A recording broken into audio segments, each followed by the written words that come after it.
আসসালামু আলাইকুম রহমতুল্লাহ। জি। আসসালামু আলাইকুম রহমতুল্লাহ। মুফতি আব্দুল খালেক, জি। কেমন আছেন শেখ?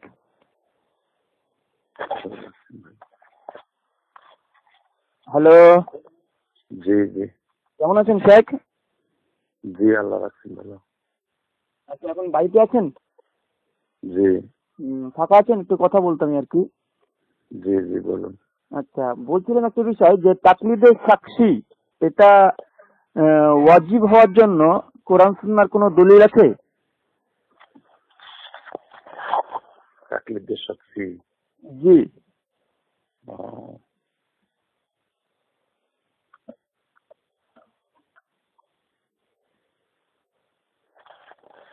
আছে তো দলিল। দলিল আছে? জি। আর মানে এই দলিল মানে কে কে মানে বের করেছে দলিলটি?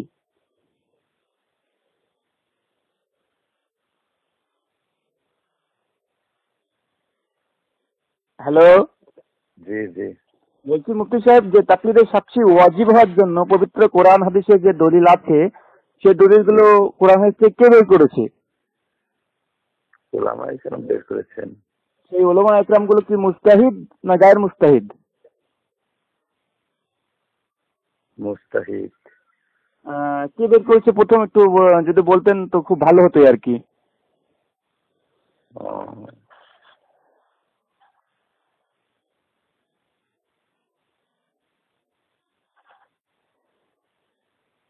হ্যালো মুফতি সাহেব, শুনছেন? জি জি জি। হ্যাঁ, কে বের করেছে? হযরত আল্লামা ইবনে তাইমিয়া রাহমাতুল্লাহ আলাইহি। ইবনে তাইমিয়া তো মুস্তাহিদ, তিনি তো কোনো মুকাল্লিদ ছিলেন না, জি। তো তার কথা গ্রহণযোগ্য কিভাবে হতে পারে? তো মুস্তাহিদ মুকাল্লিদ না থাকতে পারে। মুস্তাহিদের জন্য তো তাকলিদ জরুরি না, গায়ের মুস্তাহিদের জন্য তাকলিদ জরুরি। হ্যাঁ, বুঝতে পারলাম। হুম। তো এই যে তাকলিদের সাক্ষী যেটা ইমাম ইবনে তাইমিয়া তিনি কোরআন হাদিস থেকে বের করেছেন, তার জি। পূর্বে কেউ বের করেনি? কারণ ইমাম ইবনে তারপরে তাইমিয়া তো সাক্ষী হিসেবের লোক। জি জি। তো তার পূর্বে তো তাকলিদ প্রচলন ছিল, তো তার আগে কে বের করেছে? আগে তো সাহাবায়ে কেরাম তাকলিদের সাক্ষীর উপরে আমল করেছেন। আচ্ছা, এই যে সাহাবা রাদিয়াল্লাহু তাআলা আনহুরা তাকলিদের সাক্ষীর উপরে আমল করেছেন, এটা জি। কোন হাদিসে আছে? এটা তো আছে, অনেক কিতাবে আছে। একটা উদাহরণ। হজরতে কি মদিনাবাসী হজরত জায়েদ রাদিয়াল্লাহু তাআলা আনহুর তাকলিদ করতেন। হাদিসটার কি বাংলা বা উর্দু বা আরবি এবার মুখস্থ আছে আপনার? ইয়ামন ইয়ামন ইয়ামনের লোকেরা হজরত মুআজ বিন জাবাল রাদিয়াল্লাহু তাআলা আনহুর তাকলিদ করতেন। না না, আপনি যে হয়তো জায়েদ বা মুয়াজ বিন জাবালের কথা বলছেন, তো হযরত জায়েদ রাদিয়াল্লাহু তাআলা নূর যে তাকলিদ মদিনাবাসীরা তাকলিদের সাক্ষী করতেন, এটার দলিল কোথায় আছে এটা? আছে, হাদিসের কিতাবে আছে। হাদিসের ভাষাটা যদি একটু বাংলা অনুবাদ বলতেন। হজরত আয়েশা এই তোয়াফে বেদার পূর্বে হুম যদি কোনো মেয়ের ঋতু আরম্ভ হয়ে যায়, হুম এ সম্পর্কে ফতোয়া জিজ্ঞেস করলেন হুম হযরত আব্দুল্লাহ বিন আব্বাস রাদিয়াল্লাহু তাআলা আনহুর নিকটে। হুম তিনি যে ফতোয়া দিলেন সেই ফতোয়াটা হযরত যায়েদ রাদিয়াল্লাহু তাআলা আনহুর ফতোয়ার বিপরীত ছিল। হুম তখন তারা বললেন যে আমরা আপনার ফতোয়া মেনে হযরত যায়েদ রাদিয়াল্লাহু তাআলা আনহুর ফতোয়ার বিরোধিতা করতে পারবো না। হুম তার মানে এটাই ছিল যে তারা হযরত যায়েদের ফতোয়াকে হযরত আব্দুল্লাহর ফতোয়ার উপর প্রাধান্য দিলেন। জি।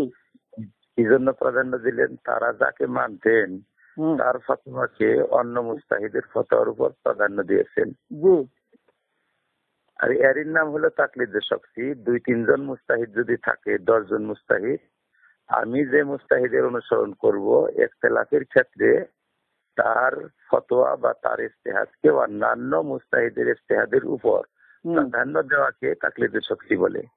ঠিক আছে, বুঝলাম মুফতি সাহেব, কিন্তু আমি যেটা বলছি এবার যে মদিনাবাসীরা কি হযরত যায়েদ বিন সাবিতের উপরে ফতোয়ার উপরে কাইল ছিল না? পরবর্তী সময় আব্দুল্লাহ ইবনে আব্বাসের যে রায় দিয়েছিল সেই রায়ের পক্ষে আবার চলে এসেছিল।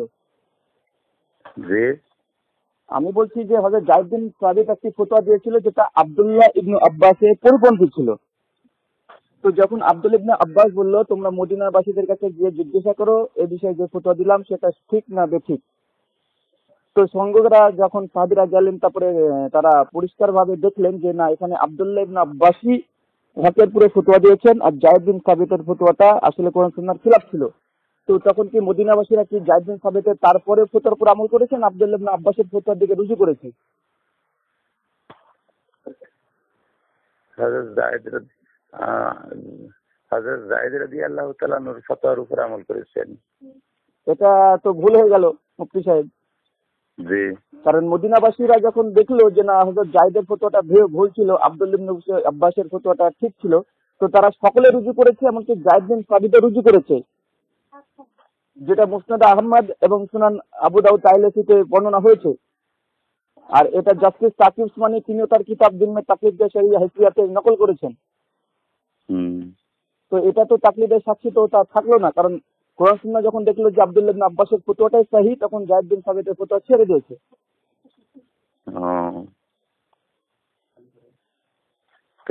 এটা তো ইত্তেবা হয়ে গেল না, এই হাদিস দ্বারা ইত্তেবা প্রমাণ হচ্ছে যে কোরআন সুন্নাহর ইত্তেবা করতে হবে। যদি কোনো মুস্তাহিদ যদি ফতোয়া যদি কোরআন সুন্নাহ খিলাফ হয়ে যায়, সেক্ষেত্রে কোরআন সুন্নাহ যদি চলে আসে, সেক্ষেত্রে কোরআন সুন্নাহরই আনুগত্য করতে হবে। এটা ইত্তেবা প্রমাণ হলো, তাকলিদের সাক্ষী নয়। যেমন ভাবে আপনাকে একটা দলিল দিই, আপনি এটা জানা আছে আপনি মুফতি সাহেব। সুনান তিরমিজিতে একটা হাদিস আছে, সুনান তিরমিজি কিতাবুল হাজ, হাদিস নম্বর 824। সেখানে আব্দুল্লাহ ইবনে ওমরের কাছে একজন ব্যক্তি এসে ফতোয়া জিজ্ঞাসা করলো যে হজে তামাত্তু জায়েজ কি না জায়েজ। তো ইবনে ওমর বললো যে জায়েজ। প্রশ্নকর্তার সঙ্গে সঙ্গে বললো যে আপনার কথা মানবো না আপনার বাপের কথা মানবো? আপনার বাপ তো আব্দুল ইবনে ওমর বিন খাত্তাব, তিনি বলছেন না জায়েজ, আর আব্দুল্লাহ ইবনে ওমর বলছে জায়েজ। আব্দুল্লাহ ইবনে ওমর সঙ্গে সঙ্গে বললো আমার কথা মানতে হবে না, আমার বাপের কথা মানতে হবে না। আল্লাহ রাসূল হজে তামাত্তুকে পছন্দ করতেন, তিনি করতেন, এই হচ্ছে হাদিস। তখন সঙ্গে সঙ্গে ওমর বিন খাত্তাব রুজু করেছেন, এ বোঝায় প্রশ্নকর্তা তারা রুজু করেছেন, ইবনে ওমরের কথা উপরে আমল করেছেন। তো এটা হচ্ছে প্রমাণিত হচ্ছে এটা ইত্তেবা, দলিলের ইত্তেবা করা। কিন্তু যায়েদ বিন সাবিতের ফতোয়া যেটা ছিল সেটা তো ভুল ছিল, সঙ্গে সঙ্গে পরিবর্তন করেছে মদিনাবাসী সহ যায়েদ বিন সাবিত, তিনিও পরিবর্তন করে নিয়েছেন। মাসাইলে মনসুসার মধ্যে তো কোরআন ও হাদিসেরই ইত্তেবা করতে হবে না। আমার প্রশ্ন সেটা ছিল না মুফতি সাহেব, আমার প্রশ্ন ছিল তাকলিদের সাক্ষী ওয়াজিব হওয়ার জন্য কি দলিল? আপনি হয়তো যায়েদ বিন সাবিতের হাদিস পেশ করলেন, কিন্তু সেখান থেকে তাকলিদের সাক্ষী প্রমাণিত হচ্ছে না, আর কি দলিল আছে? আরো দলিল আছে। আর কি দলিল সেটা জানতে চাইছি। আপনি যেটা বললেন হযরত যায়েদের মসলা থেকে রুজু করলেন, তাই না? রুজু করলেন, যদি কোন মুস্তাহিদের ইজতিহাদের বিপরীত কোরআন ও হাদিসের মনসুস থাকে, নস যদি থাকে, তখন তো কোন মুস্তাহিদেরই তাকলিদ চলবে না। আচ্ছা, তাকলিদ করতে হবে ওই সব জায়গায় যেখানে মনসুস কোন নাই, মানে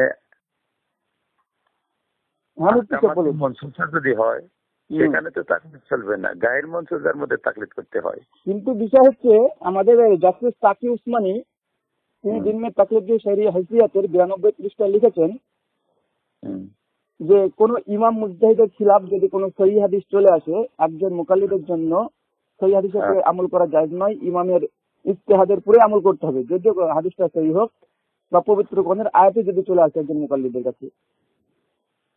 তো কিন্তু হাদিসটির দাবি হযরত যায়েদ বিন সাবিত তারা তো হাদিসের উপরে আমল করেছে, কিন্তু বর্তমান যে আমাদেরকে আকীদা দেয়া হচ্ছে সেটা তো বলছে না ইমাম মুজতাহিদ যেটা বলেছে সেটা যদি ফতোয়া যাই হোক, ভুলও যদি হয়, জাস্টিস তাকি উসমানী বলছেন ভুলও যদি হয় না, তার মানে ওটা বলছে এরকম যে আমার কাছে হয়তো এটা একটা হাদিস সহি মনে হচ্ছে, যে এটা সহি হাদিস, তার যেটা অর্থ আমি বুঝছি বা সহি ভাবছি, ইমামের জ্ঞানটা আমার চেয়ে অনেক বেশি, তো হয়তো আমার বোঝাটা ভুল হবার পারে।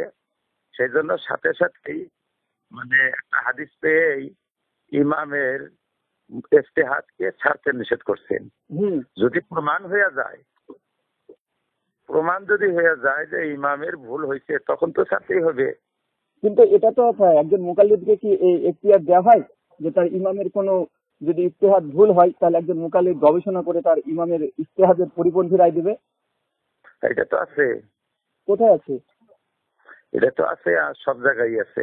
কোথায় আছে? আমাদের সব কিতাবই আছে। কোথায় একটা উদাহরণ দেন যেখানে ইমাম আবু হানিফার কোনো ইজতিহাদ যদি ভুল হয়, বর্তমান মুকাল্লিদরা তারা গবেষণা করে ইমাম আবু হানিফার পরিপন্থী একটি ফতোয়া দেবে যেটা কোন সুন্নাহ অনুযায়ী আর সেটা পুরো আমল হবে। বহুত আছে তো এরকম, দেখেন না আমাদের ফিকহের কিতাবের মধ্যে ইমাম আবু এটা যদি আপনাদের হয়ে থাকে তাহলে তাকলিদের কি প্রয়োজন হলো ইমাম আবু হানিফা? কারণ আপনারা যদি ইজতিহাদ করতে পারেন তাহলে আপনাদের আবার তাকলিদের ইমাম আবু হানিফার দোহাই দিয়ে তাকলিদ করার প্রয়োজনই বা কি? হযরত ইমাম মুহাম্মদের কওলের উপরে ফতোয়া হয়েছে, ইমাম আবু ইউসুফের কওলের উপরে। ওরা তো মুজতাহিদ ছিলেন। আমি বলছি মুকাল্লিদের কথা, কারণ মদিনাবাসী যারা ছিল তারা কেউ মুজতাহিদ ছিল না, তার জন্য যায়েদ বিন সাবিতের আপনাদের কথা অনুযায়ী তাকলিদ করতেন। কিন্তু মদিনাবাসীরা নন মুজতাহিদ মানে গায়ে মুজতাহিদ হওয়ার সত্ত্বেও তারা তাহকিক করেছে, গবেষণা করেছে, হাদিস সংগ্রহ করার পরে এসে আবার যায়েদ বিন সাবিতের কাছে ফতোয়া উপস্থাপন করেছে, কারণ তারা সকলে মুকাল্লিদ ছিল আপনাদের ভাষা অনুযায়ী। তো মুকাল্লিদের কথা বলছি, মুজতাহিদের কথা নয়। ধরুন আপনি একটা হাদিস পেয়ে গেলেন, আপনি একজন সাধারণ মুজতাহিদ, আপনি একটা হাদিস পেয়ে গেলেন যেটা ইমাম আবু হানিফার রায়ের পরিপন্থী। এবার আপনি হাদিসটা পেয়ে গেলেন, আপনি কি সেই হাদিসের উপর আমল করার ইখতিয়ার রাখেন? ইমাম আবু হানিফার রায়ের পরিপন্থী যদি হয়, তবে কোন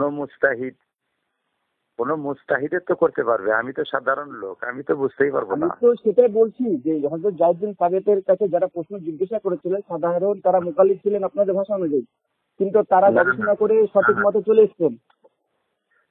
মদিনাবাসীদের মধ্যে মুস্তাহিদ কি কেউ ছিলেন না আর বাকি? না, আপনি যায়েদ বিন সাবিতের কাছে যারা ফতোয়া জিজ্ঞাসা করতে এসেছিল তাদের জন্য খাস করে বলছি, কারণ তাদেরকে আপনারা মুকাল্লিদ বানাচ্ছেন উক্ত হাদিস দ্বারা। তো তারা তো সাধারণ মুকাল্লিদ ছিলেন।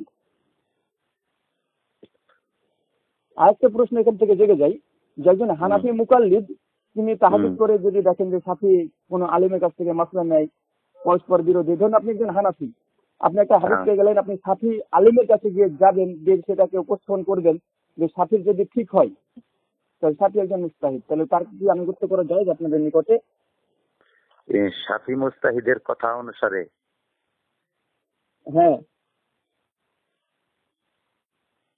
কোন সাফি মুস্তাহিদ যদি কোনো কথা বলে, সেই কথাটা যদি আমাদের হানফি মুস্তাহিদের মানে আমাদের মুক্তাদা ইমামের যদি কোনো সহিহ কওলের খেলাফ না হয়, তখন তো মানি আমরা। তাকলিদের সাক্ষী তো আপনারা নিজেরাই করছেন না। তাকলিদের সাক্ষী তো আপনারা নিজেরাই করছেন না, ইনকার করছেন না। তাকলিদের সাক্ষী তো একটা শব্দ, এটা শব্দের যেটা অর্থ সেটা তো বুঝতে হবে যে তাকলিদের সাক্ষী বলে কাকে। একজন মানুষের উপর অটল থাকাকে বলা হয় না। তাহলে তো ইমাম মুহাম্মদ, আবু ইউসুফ ইত্যাদির কওল অনুসারে ফতোয়াই হতো না। তাহলে বিষয়টি হচ্ছে জিম্মে তাকলিদ যে শরীয়ত হাইফিয়াতে অর্থ হলো যে ইমাম আবু হানিফার যেটা ফিকির, সেই ফিকির অনুসারে আরো অনেক মুস্তাহিদরা ইজতিহাদ করছে। এটা তো বুঝতে পারলাম, কিন্তু আমার প্রশ্ন ছিল তার জন্য এটাই যে ইমাম আবু হানিফার ফিকহি বোর্ডের থেকে দেখা যাচ্ছে সাফিদের একটি আলেমের একটি ফতোয়া ঠিক আছে, আর আপনি একজন মুকাল্লিদ তখন দেখছেন যে না সাফিরা মাসালাতে হক আছে, তো সেই সময়কার কথা বলেছি, হানফি ফিকহের কথা বলিনি। তখন তো আমরা যদি কোনো মাসলা এরকম হয় যাহা কোরআন হাদিসের দৃষ্টিতে সাফিদের মাসলা ওখানে হক দেখা যায়, তখন তো আমরা ওই সাফিরটাই মানবো। তো এটা তো তাকলিদের সাক্ষী হলো না, কারণ ইমাম শাফিঈ তো আর হানাফি ফিকহের অন্তর্ভুক্ত নয়। না, তাকলিদের শক্তির অর্থ এটা না যে একজন মুস্তাহিদের জন্য কোরআন ও হাদিসের দ্বারা যেটা হক সেটা ছেড়ে দেওয়া হবে। আমি মুস্তাহিদের কথা মোটে বলছি না শেখ, আমি বলছি যে গায়ের মুস্তাহিদ, কারণ মদিনাবাসীদের যারা প্রশ্ন করেছে হযরত যায়েদ বিন সাবিতকে, তারা সকলে গায়ের মুস্তাহিদই ছিলেন। আর পৃথিবীতে এখন বিশেষ করে যারা মুকাল্লিদ নিজেদেরকে দাবি করছে, তারা কখনো মুস্তাহিদের স্তরে পৌঁছাতে পারবে না। কারণ আপনার জাস্টিস তাকিসমানি বলে দিয়েছেন যে ইজতিহাদ বর্তমান সময়ে এটা বন্ধ হয়ে যাচ্ছে, ইজতিহাদের দরজা বন্ধ। তো ইজতিহাদের দরজা যদি বন্ধ হয়ে যায় আর ইজতিহাদ যে করে তাকে বলা হয় মুস্তাহিদ, তার মানে বর্তমান পৃথিবীতে যারা মুকাল্লিদ তারা মুস্তাহিদ হতে পারবে না, কারণ ইজতিহাদের দরজা তো বন্ধ। তার মানে পৃথিবীতে যতগুলো মুকাল্লিদ আছে তারা সকলেই সাধারণ মুকাল্লিদ, কেউ মুস্তাহিদের স্তরে পৌঁছাতে পারবে না। আর স্তরে যদি পৌঁছাতে না পারে সে কখনোই মুস্তাহিদ হতে পারবে না, আর মুস্তাহিদ না হলে তার ইস্তেমবাদ কখনোই গ্রহণযোগ্য হবে না। মুস্তাহিদ তো একই পর্যায়ের না, মুস্তাহিদে মুতলক, মুস্তাহিদ ফিল মাযহাব, জুজবি মুস্তাহিদ। মুস্তাহিদ এখন এই ইজতিহাদ তো চলতেই থাকবে, কিন্তু মুস্তাহিদে মুতলক হবে না। মুস্তাহিদে মুতলক হবে না সেটা বুঝলাম, ঠিক আছে। তো যেসব রায়গুলো দিয়ে দিয়েছে সেগুলো পুরো তো আবার নতুন ভাবে তার ইজতিহাদ করে আপনার কাছে নিকটে গ্রহণযোগ্য নয়। না, গ্রহণযোগ্য হবে। কখন গ্রহণযোগ্য হবে এটা তো ইনকার করছে জাস্টিস তাকিসমানি। যদি এরকম হয় যে কোনো একটা মসলা আমাদের ইমামরা বললেন, কিন্তু কোরআন ও হাদিসের সরিহ কোরআন হাদিসের দ্বারা প্রমাণ পাইলো যে এই ক্ষেত্রে ইমাম শাফি মসলাটা বেশি আকরাবিল আল হক, তখন তো আমরা ইমাম শাফির কওলও মানি। আচ্ছা, বিষয় হচ্ছে একটা প্রশ্ন এখানে করি। মাহমুদ হাসান খান দারুল উলুম দেওবন্দ চেনেন তো? তিনি একটু বলে গেছেন তাকরিরে তিরমিজি পৃষ্ঠা নম্বর 36, যেটা দেওবন্দি ছাপা। তো সেখানে তিনি বলছেন একটি মাসলা নিয়ে আসছেন খিয়ারে মাজলিস সম্পর্কে। নিয়ে আসার পরে তিনি বলছেন যে খিয়ারে মাজলিস সম্পর্কে যে হক এবং ইনসাফ হচ্ছে এটাই যে এই মাসালা পরে ইমাম শাফিঈ প্রাধান্যযোগ্য, এটাই সহি। শেখ শাহ ওলিউল্লাহ মুহাদ্দিস দেহলভী তিনিও ইমাম শাফির কথার দিকে রায় দিয়েছেন এবং হক ওটাই বলেছেন। কিন্তু মাহমুদ হাসান খান দেওবন্দি বলছেন কিন্তু আমরা যেহেতু মুকাল্লিদ ইমাম আবু হানিফার, তার জন্য ইমাম আবু হানিফার পক্ষে কোনো জাল হাদিস উপস্থাপন না করতে পেরে তিনি বলছেন যেহেতু আমরা ইমাম আবু হানিফারই মুকাল্লিদ, তাই আমাদের জন্য কখনো ইমাম শাফির ওই কথাটা প্রাধান্যযোগ্য নয়। আন্নাহু খান এখানে পরিষ্কার ভাবে উনি বলছেন যেহেতু আমরা মুকাল্লিদ, তাই আমাদের নিকটে ইমাম শাফির কথাটা গ্রহণযোগ্য নয়, ইমাম আবু হানিফার কথা গ্রহণযোগ্য, কারণ আমরা ইমাম আবু হানিফারই মুকাল্লিদ। তো এখানে তো আপনার যে কথা বললেন সেটা তো বর্তমান উসুলে দেওবন্দি যারা আছে তাদের তো নিকটে তো হুজ্জত না। দেওবন্দি আমাদের দেখেন এই যে সূর্য উদয়ের সময় যদি এক রাকাত মান আদরাকা রাকাতান ফাকাদ আদরাকা সালাতা, যে হাদিস আছে এই হাদিসের অনুসারে ইমাম শাফি বলছেন যে এক রাকাত যদি সূর্য উদয়ের আগে পড়তে পারে আর পরে যদি এক রাকাত পড়তে পারে আর নামাজ হয়ে যাবে। কিন্তু হানাফিরা বলছেন হবে না। হাদিসের দৃষ্টিতে দেখা যায় যে ইমাম শাফির কোল এখানে বরহক, আকরাবিল আল হক। আমরা তো এখানে ইমাম শাফির কোল অনুসারে আমল করি। আমরা এখানে ফতোয়া দিয়েছি বর্তমান যে এখানে হাদিসের দৃষ্টিতে দেখা যায় যে ইমাম শাফির কোল আকরাবিল আল হক। সেই জন্য কোন মানুষ যদি এক রাকাত সূর্য উদয়ের আগে পড়তে পারে আর সূর্য উদয়ের পরে যদি এক রাকাত পড়ে তাও তার ফজরের নামাজটা হয়ে যাবে। এই জায়গাটা আমি একটা কথা বললাম, এটা যে তার মানে এটা প্রমাণিত হচ্ছে ইমাম আবু হানিফার মাসলাটা এটা ভুল। ইমাম আবু হানিফার মাসলাটা ইজতিহাদি খাতা হইতে পারে। আমার এটা প্রশ্ন তুলনামূলকভাবে দেওবন্দি যেটা দারুল উলুম দেওবন্দের শিক্ষক, তিনি এখানে পরিষ্কার বলে দিচ্ছে আল হাক্কু ওয়া ইনসাফু আন্না তারজিহ লিসাফি ফি মাসালি ফি হাযিহি মাসালাতি ওয়া নাহানু মুকাল্লিদি ইয়াজিবু, এখানে পরিষ্কার হচ্ছে ইয়াজিবু আলাইনা তাকলিদি ইমাম আবি হানিফাতা। হক এবং ইনসাফ হচ্ছে এটা ইমাম শাফির কথাটাই প্রাধান্যযোগ্য, কিন্তু ওয়া নাহানু মুকাল্লিদু ইয়াজিবু, এখানে পরিষ্কার হচ্ছে কিন্তু আমরা যেহেতু ইমাম আবু হানিফারই মুকাল্লিদ তাই ইমাম আবু হানিফার কথাকে প্রাধান্য দিতে হবে। কিন্তু বর্তমান আপনি যেটা কথা বললেন এটা তো আপনাদের দারুল উলুম দেওবন্দের যে উসুল সেটার পরিপন্থী বলছেন আপনি একজন সাধারণ মুকাল্লিদ হয়ে। না, দারুল উলুম দেওবন্দের সব আলেমরা তো এক কথা বলেন না। কোন একটা ক্ষেত্রে কোন আলিম একটা মতামত পেশ করতে পারে। এখানে যে আমি বললাম যেটা যে এটা তো দেখুন স্যার, এটা দারুণ রেফারেন্স শুধু একটি নয়, এখানে আপনাকে আরো অনেকগুলো রেফারেন্স দেওয়া যেতে পারে যেটা হানাফি ফিকের মধ্যে অন্তর্ভুক্ত। যেমন ওই জাস্টিস তাকিস মানে তিনি একই কথা বলেছেন, এই কথা বলেছেন। আমাদের বাংলা ভাষাতে একটি বই লিখেছেন যেটা না লেখক হচ্ছে নাসিরুদ্দিন চাঁদপুরি, উত্তর 24 পরগনায় বাড়ি, পশ্চিমবাংলা।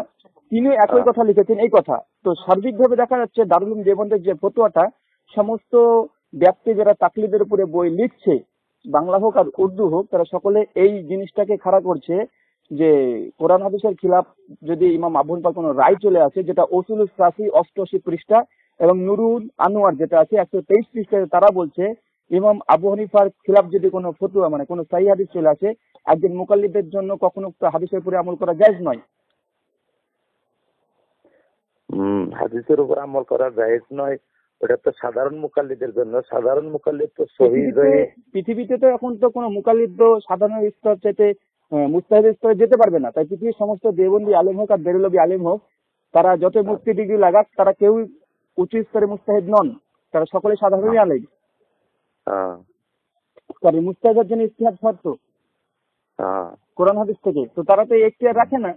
তারা তো সকলে মাহমুদ হাসান খান ওজা, আশরাফ আলী থানভী ওজা, আপনার স্তরও তাই, তাদের উসুল অনুযায়ী। তাই আমি যেটা বললাম যে তাকলিদের সাক্ষীর ওয়াজিব হওয়ার জন্য আর কি দলিল আছে? ওয়াজিব হওয়ার জন্য তার মানে ওয়াজিব তো দুই রকমের, ওয়াজিব লি আইনিহি, ওয়াজিব লি গায়রিহি। এটা আইনি না গায়রিহি বলেন? এটা ওয়াজিব লি গায়রিহি। গায়রি ওয়াজিব মানে এটা প্রয়োজন না হতেও পারে, মানে এটা কেউ যদি তাকলিদ না করে তার কোনো নেই, অসুবিধা নেই। তার মানে একজন মানুষ যদি কোরআন হাদিসের উপর আমল করতে চায়, কিন্তু নিজে কোরআন হাদিসের উপর আমল করতে পারবে না। মুস্তাহিদের ইজতিহাদের অনুসরণ না করলে তো সম্ভব না। তো ইজতিহাদ যে তাকলিদ যে ওয়াজিব হলো এখানে মুস্তাহিদের জেহালতের জন্য। যদি মুস্তাহিদ মুকাল্লিদের জেহালতের জন্য মুস্তাহিদ হইতো তাইলে তো তাকলিদ করা লাগতো না। আমি বুঝতে পারলাম, এটা তো আমাদের দাবি, এটা আহলে হাদিসদের এটাই দাবি। কিন্তু বর্তমান যারা দেওবন্দি বা হানাফি মুকাল্লিদ যারা, তাদের কিন্তু দাবি এটা নয়। আমরা তো বলছি যে কোরআন সুন্নাহর উপরে যেটা হক হবে সেটা হোক হানাফি, হক শাফি, হক মালিকি, হক হাম্বলি, যারা হকের উপরে কোরআন সুন্নাহ থেকে প্রতিষ্ঠিত কোনো ফতোয়া থাকবে সেটাই আমাদের মাযহাব, যেটা ইমাম আবু হানিফা বলেছেন ইজা আল হাদিসি ফাহুয়া মাযহাবি। সৈয়দি যখন পাবে সেটা আমার মাযহাব। ইমাম আবু হানিফার একাধিক কল আছে এই ব্যাপারে যে এখন কোরআন সুন্নাহর খিলাফ যদি কোনো ফতোয়া চলে আসে সেটা দেওয়ালে নিক্ষেপ করো, যেটা ফতোয়া স্বামীতে নকল করা হয়েছে। শেখ সাহুউল্লাহ মুহাদ্দিস দেহলভী তিনি হুজ্জাতুল্লাহিল বালিগাতে তিনি প্রথম খণ্ডে 154-55 পৃষ্ঠাতে নকল করেছেন, একাধিক নকল করেছেন। তো এটা তো বর্তমান উসুল হচ্ছে আহলে হাদিসের উসুল, এটা কিন্তু কোনো হানাফি দেওবন্দিদের উসুল নয়। তাদের উসুল হচ্ছে এটা ইমাম আবু হানিফা যে রায় দিয়ে গেছেন, ইজতিহাদ করে গেছেন অলরেডি, তার পরিপন্থী কোনো হাদিস পাওয়া গেলে হাদিসটা যে সহিহ প্রমাণিত হয় তবু সেটা আমলযোগ্য নয়। না না না, হাদিস সহিহ প্রমাণিত হলে কে মানবে? এটা তো আমরা মানবো না। কেন মানবেন না? সেটা তো প্রশ্ন আমার। আমাদের তো ওরকম মতবাদ না যে আমরা, কারণ আপনি দেখুন, আপনি কিন্তু কথা মনে পরস্পর বিরোধী চলে আসলো। শেখ, আপনি একটু আগে বললেন যে সূর্য উদয়ের পূর্বে যদি 1 রাকাত হয় আর পরে যদি 1 রাকাত হয়, ইমাম শাফির কথাটাই প্রাধান্যযোগ্য এবং কোরআন সুন্নাহ অনুযায়ী। কিন্তু ইমাম আবু হানিফার তার রায় ছিল সম্পূর্ণ পরিপন্থী। কিন্তু আপনারা এখন দেওবন্দি হানাফিরা বলছেন না, ইমাম শাফির কথাটা এখানে হক, তো আমরা এখানে হকের পুরো ফতোয়া দিয়েছি। না না না, ইমাম আবু হানিফার কথা যদি না হক হয় তখন তো আমরা মানবো না। তো মুফতি সাহেব কথাগুলো আপনার গুলিয়ে যাচ্ছে। আপনি একটু আগে বললেন সহিহ হাদিস চলে আসলে কে মানবে, আবার একটু আগে বলছেন যে না ইমাম আবু হানিফার এটা সহিহ প্রমাণিত নয়, তাই ইমাম শাফির কথার উপরে আমাদের ফতোয়া আছে। তো এটা তো তাকলিদের সাক্ষী হচ্ছে না, ইমাম আবু হানিফার আনুগত্য হচ্ছে না, এবং আপনাদের যে উসুল দিচ্ছেন সেই উসুলের পরিপন্থী হচ্ছে না। তারপরে আপনি আবার বলছেন যে না সহিহ হাদিস বলে মানা যাবে না, আবার বলছেন, তো এটা তো গুলিয়ে যাচ্ছে। না না, তার মানে আচ্ছা যাই হোক, আমি যেটা বলছিলাম যে তাকলিদের সাক্ষী হওয়া ওয়াজিব হওয়ার জন্য আর কি দলিল আছে? তাকলিদের সাক্ষী ওয়াজিব হওয়ার জন্য তো এই যে যেগুলা বললাম এগুলাই, আর কি দলিল লাগবে? এখান থেকে তাকলিদের সাক্ষী তো প্রমাণিত হচ্ছে না। আপনি একটা হাদিস বলছিলেন যে যে আমি আল্লাহ রাসূল বলছেন আমি জানি না কতদিন বেঁচে থাকবো, আমার পরে আবু বকর আর উমরের তাকলিদ করবে, ইত্তেবা করবে, যে দলিলটা দিলে এখান থেকে কি তাকলিদের সাক্ষী প্রমাণিত হয়?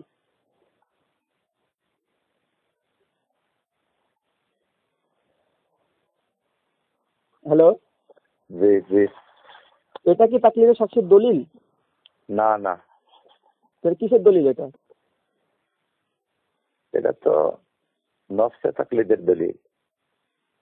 কিভাবে?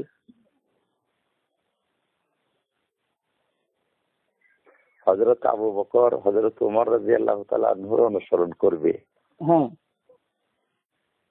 হযরত আবু বকর ওমর রাদিয়াল্লাহু তাআলা আনহুর অনুসরণ করতে বলছেন। তো অনুসরণ না তাকলিদ?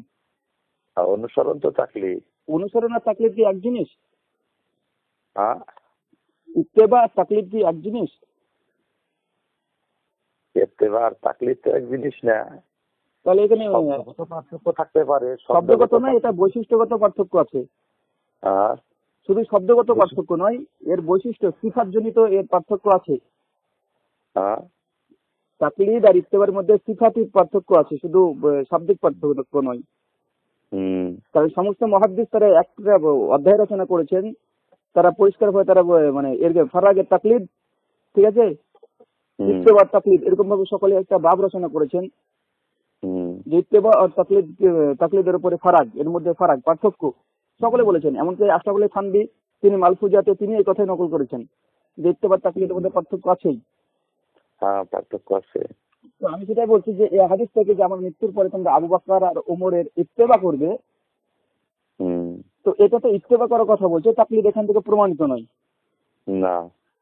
তো তাকলিদের সাক্ষী ওয়াজিব হওয়ার জন্য দলিল কোথায়? আর যদি দলিল নাই থাকে তাহলে তাকলিদের সাক্ষী ওয়াজিব বলছে কেন? এই যে আপনারা যখন হজে যান পাসপোর্ট করেন না? জি করি। পাসপোর্ট করাটা কি? পাসপোর্ট করাটা একটা দুনিয়াবী বিষয়, এটা আপনার বিষয়। হ্যাঁ, দিনের বিষয় বলছি। দুনিয়ার বিষয় তো হজ তো করতে পারবেন না বিনা পাসপোর্টে। আরে ভাই এটা তো দুনিয়াবী বিষয়, আমি দিনের বিষয় বলছি। দিনের বিষয় তো দুনিয়ার বিষয় দিনের সাথে জড়িত আছে। এটা তো মশলা থাকবে একটা যে আপনি যদি পাসপোর্ট না করেন হজ করতে পারবেন না। এটা তো শুধুমাত্র আমাদের জন্য, সৌদি আরবের যারা আছে তাদের জন্য লাগে না। হ্যাঁ, যারা সৌদি বাসিন্দা আছে তাদের জন্য। সৌদি আরবের জন্য তো বলছি না, আমাদের জন্য। আমার উপর হজ ফরজ হয়েছে, এখন পাসপোর্ট যদি না করি তাহলে হজ করতে পারবো না। এখন আমার পক্ষে পাসপোর্ট করাটা কি? হ্যাঁ, তাই আপনাকে পাসপোর্ট করতে হবে, যদি না হয়। করতে হবে তো কি হবে শরীয়তের দৃষ্টিতে কি বিধান হবে এটা? আপনাকে তখন আপনার জন্য সেই সময় ফরজ হয়ে গেল, ওয়াজিব হয়ে গেল। অজিব কিরকম করে হলো? আপনি এখানে ফরজ হয়ে গেছে আপনার হজ, আর তার জন্য আপনাকে এখন যেতে দেবে না কোন রকম ভাবেই, তো আপনার জন্য ওয়াজিব বা ফরজ হয়ে গেল। অজিব হয়ে গেল এই জন্য যে ভিসা বা পাসপোর্টের উপর আমার হজটা মওকুফ হয়েছে। মওকুফ যখন ফরজ, মওকুফ আলাইহিও ফরজ হয়ে যায়, তাই না?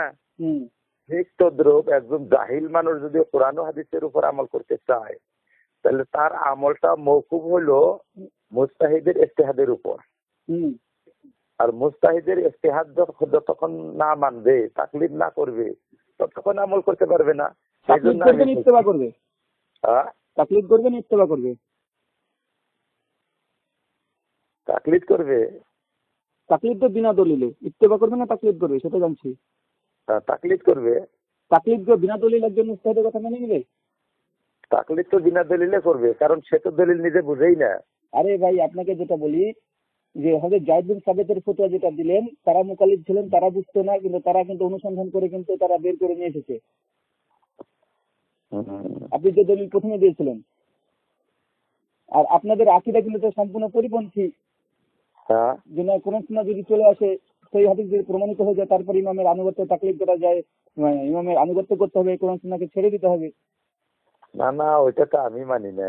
ওরা আপনি মানেন না, তাহলে আপনি উসুলে যে তাকলিদ আছে তার ইনকার, আপনি মুনকির। তাহলে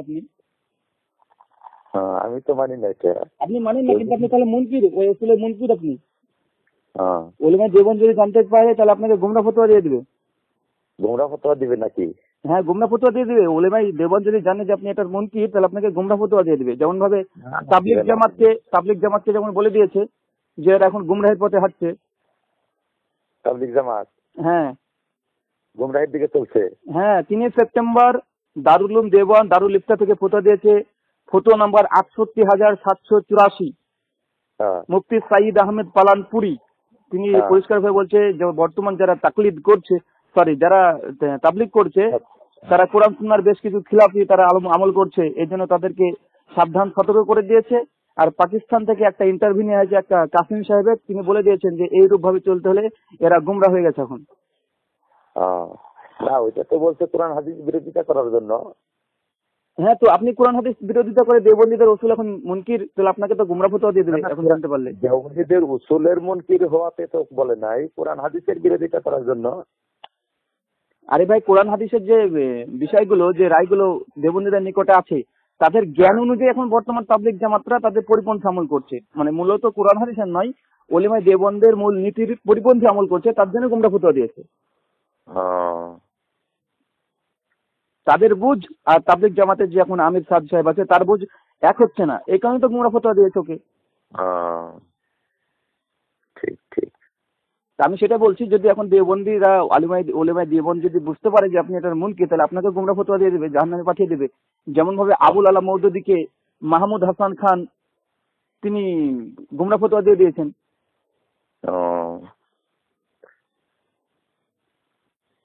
দিতে পারে।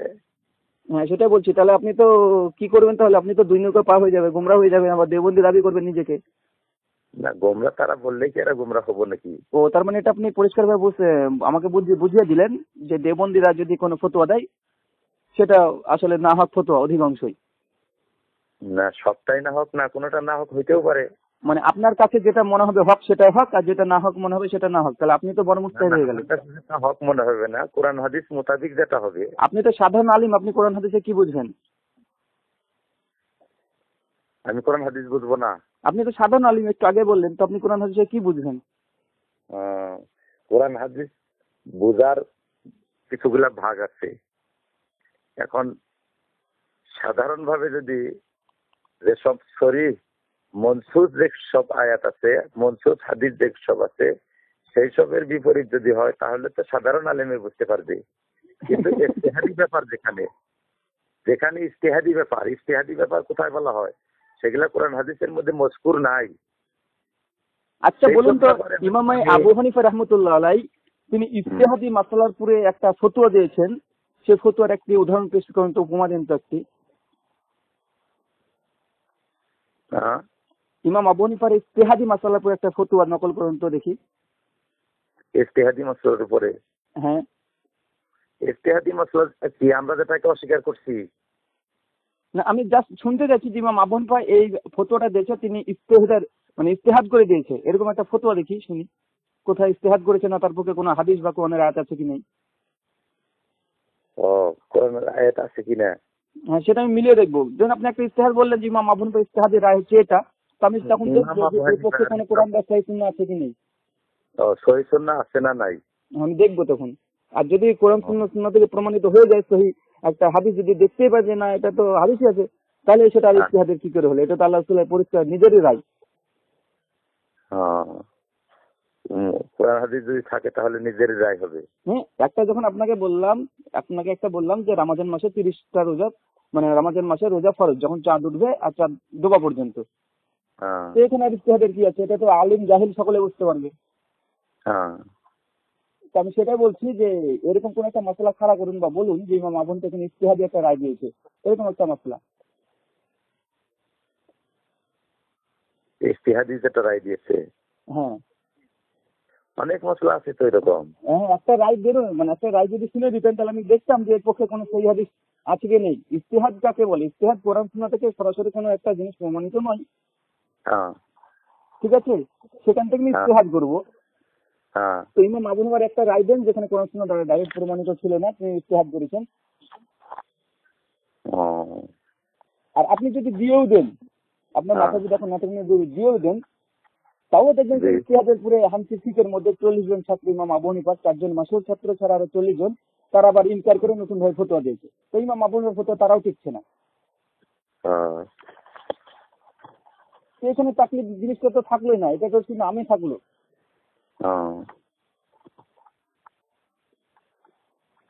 বুঝতে পারলেন আমার কথাটি? জি জি জি। আপনার নাম কি? আমার নাম রুহুল আমিন, আমি মুর্শিদাবাদ থেকে বলছি, পশ্চিম বাংলা। রুহুল আমিন? জি। মুর্শিদাবাদ থেকে বলছেন? জি। পশ্চিম বাংলা? জি জি, ঠিক আছে, এখন রাখি। আপনাকে পরে এক সময় ফোন করবো, মুফতি সাহেব, কি বলছেন? হ্যাঁ, পরে এক সময় ফোন করা যেতে পারে কি? পড়ার সময়? হ্যাঁ, অন্য এক সময় ফোন করবো। যখন যখন তারিখ থাকি তখন করতে পারবেন। আচ্ছা, আপনি এমনি কি কোনো মাদ্রাসাতে চাকরি করছেন না এখন বাড়িতেই? বাড়িতে এখন। আচ্ছা আচ্ছা, তো ঠিক আছে, আমি আপনাকে যেটা জানতে চাইছিলাম যে তাকলিদের সাক্ষী ওয়াজিব নয়, কোরআন সুন্নাহ থেকে প্রমাণিত নয়, তারপরে তাকলিদকে ওয়াজিব বলছে, এটা কিন্তু ঠিক নয়। এখান থেকে আপনি রুজু করাটা উত্তম হবে আপনার জন্য।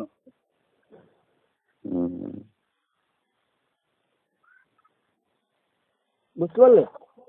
আরো একদিন আলোচনা করবেন ইনশাল্লাহ, আমার একটু কাজ আছে তো। আচ্ছা ঠিক আছে, ইনশাল্লাহ পরবর্তী সময় ফোন করবো। আসসালামু আলাইকুম ওয়া রাহমাতুল্লাহ।